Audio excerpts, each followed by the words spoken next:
Good morning. It's 9:05, 11th of March, 1993. Video is the easiest thing for me to produce.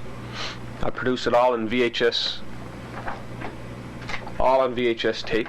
I'm getting really interested in high 8mm, and as soon as I get some resources together, I'm going to purchase that camera up at the Sony store.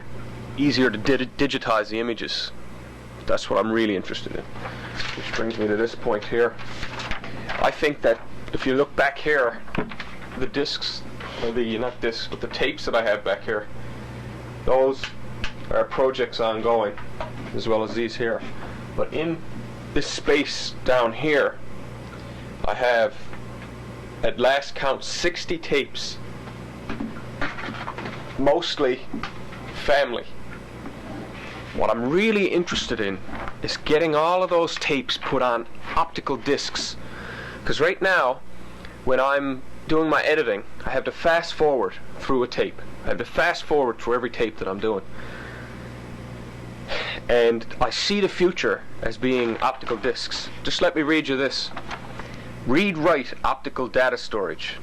I got this at ISTC, which is the Institute of Science and Technology Canada, and titled Read-Write Optical Data Storage, Department of the Navy, Washington, D.C. Read-write optical data storage is a technique for writing, reading, and erasing optically stored data, and it has been developed. Data stored by optical means, similar to laser discs, in a ferroelectric polymer, is chemically and physically stable over periods of years. This technique uses the ferroelectric properties of the polymer to provide the mechanism for data storage. Data is entered by a pulse from a laser diode in the presence of an applied field. Data readout and erasure is also performed optically. The method has been verified experimentally in the laboratory. These tapes have a useful life of approximately 12 years, so I'm told. The ferrous oxide on the tape is only going to last 12 years. So that means the library that I have could possibly be useless in 12 years' time. Just imagine if you wanted you could hook it into your computer, press a button on the computer, bang, there it is. Immediate direct access. Rather than sequentially fast forwarding, getting the tape out, you could have it online on a hard drive. Every single bit of information you've ever had could be accessed direct. We switched from 8mm tapes in the 60s, and everyone started now. There's 8mm footage coming to my house. People want me to shift it to VHS. 2, maybe 3, 4 years. All of these VHS tapes are going to be put on optical discs. Now, I'm not talking these big laser discs. I'm talking about little tiny discs, possibly like a computer, even a square, round or square, I'm not sure. But I know that this is it right here, and I'm sure that this is what I want to get into. I want to be able to put this into production here in Newfoundland. I haven't worked on the concept enough, but I'm just thinking. I'm looking for a resource of images from the past. I can just see people wanting that. Good morning. It's Friday morning, March 12th.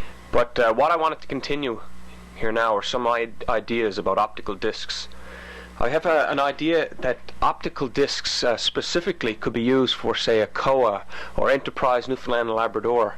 The product would be putting together, say, you could have 20 people going out with video cameras, videotaping every community, or just about every nook and cranny in Newfoundland.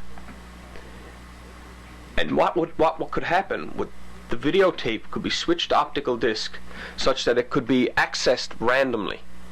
Then on a CD-ROM hooked into a computer, take for example an investor in Montreal who wants to invest in Marystown. He wants to see what it looks like. Instead of that individual coming down and saying, you know, okay, what sites are available, this could be updated constantly, whereby he could be sent a CD to hook into his CD-ROM not just words and a description and a still picture. We could give this guy a video tour. All he would have to punch in is Marystown, and he might want certain specifications.